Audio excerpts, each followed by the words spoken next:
మీకు కావాలనుకున్నప్పుడు రికార్డ్ చేయడానికి, వద్దనుకున్నప్పుడు చెరిపేయడానికి ప్రేమ అనేది టేప్ రికార్డర్లో పెట్టే క్యాసెట్ కాదు, మనసు. ఒక్కసారి చెరిపేస్తే అంతే, మళ్ళీ రికార్డ్ చేయడం ఎవరి వల్ల కాదు.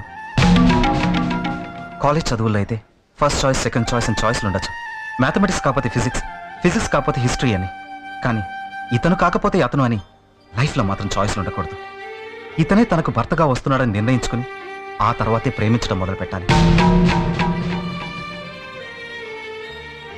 మీలాగే ఎంతో మంది అమ్మాయిలు తన కాబోయే భర్త హృతిక్ రోషన్లా అందంగా ఉండాలి, టాటా బిర్లాలా కోటీశ్వరుడై ఉండాలని కోరుకుంటున్నారే తప్ప వాడికి మనసుందా, అసలు వాడు జీవితాంతం మనల్ని సరిగ్గా చూసుకోగలడా లేదా అని ఎవ్వరూ ఆలోచించడం లేదు. అందుకే నిజంగా ప్రేమించిన మాలాంటి వాళ్ళని మోసం చేసి వాళ్ళు మోసపోతున్నారు. మిషన్ కండిషన్లో ఉన్నంత వరకు దాని గురించి ఎవరూ పట్టించుకోరు. కానీ ఒక్కసారి రిపేర్ అయి బాగైన తర్వాత మళ్ళీ దాన్ని చూసినప్పుడల్లా ఎప్పుడు రిపేర్ అవుతుందా